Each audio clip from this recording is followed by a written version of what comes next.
Something interesting that's going to happen though is my yeast, instead of using the suggested Irish yeast, which I've used in the past, I inherited a mason jar of California Common yeast cake from Don Osborne, and it sat in the fridge for about 2 weeks. So last night I added about 2.5 cups of fresh wort, about 1040, basically made a yeast starter out of this mason jar.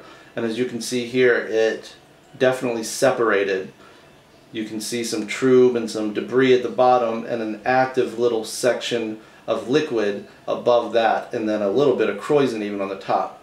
So my concern is, I don't know if I should just pitch this liquid or if I should swirl the whole thing back up, get it all back into equal suspension and pitch it. So there's only one person to call for a question like this. What up, Jeremy King? It's 10 o'clock on Saturday. You know what that means? Oh, sorry, dude. I have a yeast question. Let me ask you this real quick. Jeremy King says it's time to open the store. I got a big mason jar full of Don Osborne's California Common yeast cake, and it was really 100% cloudy, funky green. Upon adding about 2 cups of wort to it last night, it definitely like stratified. So now there's like a layer of funk on the bottom and then activity in the middle. Should I just pitch kind of the liquid with activity going on in it, or should I just swirl this whole like 1200 milliliters all the way back in the suspension and dump the whole thing? Or have I now gotten those yeast like concentrated in that little area of liquid?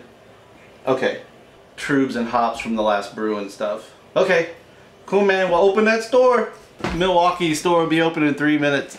He's saying that this is definitely, or most likely, stuff you don't want, trub, hops, guts from the last brew, and that this section right here has become the life force of the next beer. This is where active yeast are playing friendly. So when I do pitch this, I'm going to try to just pitch the liquid and leave this behind. Thanks, Jeremy King. This yeast just got clean.